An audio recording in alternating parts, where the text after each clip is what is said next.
But anyways, it dropped, and the reviews are very bad. So it has a 37 on Metacritic. IGN give it a 40. I just have two reviews here, then we should watch the footage. But Fast and Furious Crossroads is from IGN, gives it a 40 overall. Fast and Furious Crossroads brings nothing meaningful to the franchise or racing games in general. At full price, you should absolutely stay away, even if you're a diehard veteran of the series. A 40 from IGN. Yeah, they don't often but they're not afraid to, to throw it in the garbage if it's like that. Push Square gives it a 30. How Fast and Furious Crossroads wound up as a full price release will forever remain a mystery. It is lacking in every department possible. I do have a cutscene here that we can just kind of glean some knowledge of why it was so bad, but let's get some footage here. So there's a random cutscene. Didn't think it would be that good. Yeah. I think our expectations, Bandit, were, oh god, these graphics. That's what I remember from the VGAs. Yeah. What generation of graphics is this? Right, it's like mobile game quality. So Bandit says, I had to look at the Fast and Furious game. I don't think that would be that good. Yeah, I mean, I think everyone that same look. Also, this Vin Diesel is not built quite like that. He's pretty bulky. This reminds me of, I guess, with 50 Cent Blood in the Sand or whatever. Yeah, you're right. 50 Cent game was. They made him like super beefy, and they were gonna show it to 50 Cent. They're like, he's not gonna like it. He's not gonna like it. He's like, oh yeah, I like it. And they're like, all right, go bigger. So that's why he looks like that. Oh man. Yeah, and it's just, I mean, that's the whole idea, is that the movies are also cheesy, but this is like extra cheesy with the way they deliver the dialogue. The movies are cheesy, but they're expertly paced. That's true. Yeah, they know how to move from set piece to set piece, and yeah. You can't. Very it's Michael hard Bay. to do that with all type. Oh, let's turn up the heat. Oh, snap. Is that the intro? I know there's some driving, so let's see some extra driving.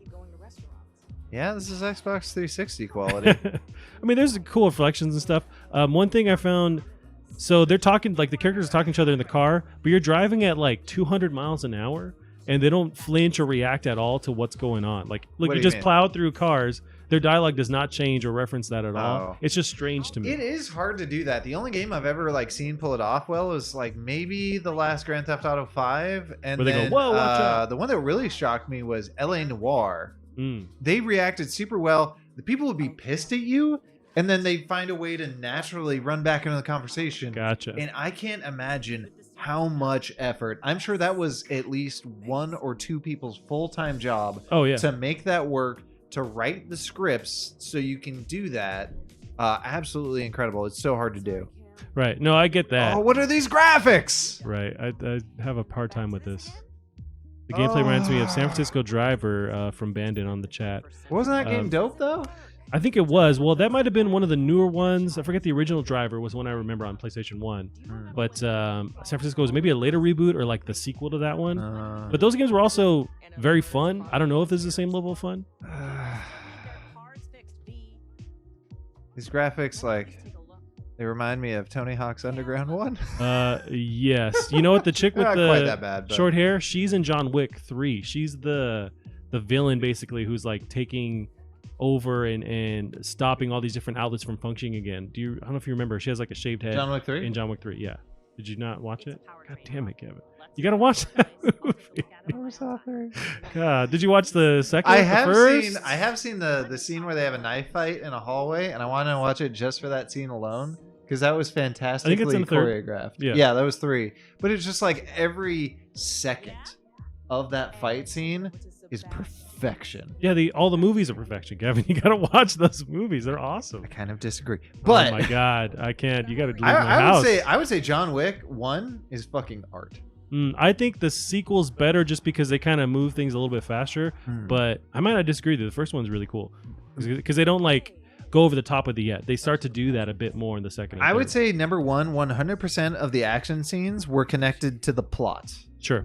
And in John Wick 2, there is a 10 to 15 minute intro scene that has nothing to do with anything. Which part? In the very beginning? The very of the intro when he just tears through that warehouse. That's true. That's very and true.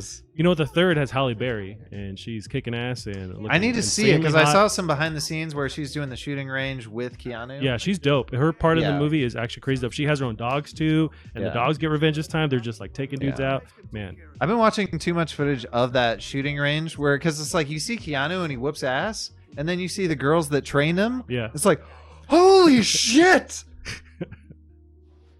How did you shoot that accurately, that quickly? Oh, yeah. They're pros. My god! It's a real place you can go to train. I forget, somewhere in California.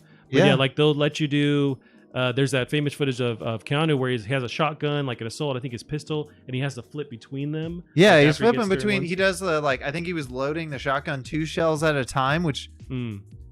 How? I guess you have to hold it in a certain way, pop it. You have to get like super used to it, but yeah, but you see him do it. He's just like, it's loaded. Or sometimes they have. I wonder if they have little plastic clips or some kind of thing on the end that holds the two together, so you can easily put them in. I don't know. I know with the revolvers, they have like a thing that lets you hold all 6 or whatever. Oh, but that's only specific with revolvers. Right. There is a quick loader I saw recently. There's like a thing. It's a clip, right? So people a lot of times use the term clip inappropriately with guns, but this is a clip. It holds all your shotgun shells. So this guy fires off all the shotgun shells. Damn, I want that. I want to go to there. Bandit agrees with me with John Wick 1. Yeah, so no, I don't disagree with you guys because I'm having to pick between my children. I do need to see 3 before I have a full opinion on this, though. Yeah, because it is a trilogy. We're gonna have movie night. We'll get our jammies on and we'll watch it again. Oh, don't tempt me. So yeah, I guess predictably that game is. We have given far too much time and credence to that. Well, I wanted to piggyback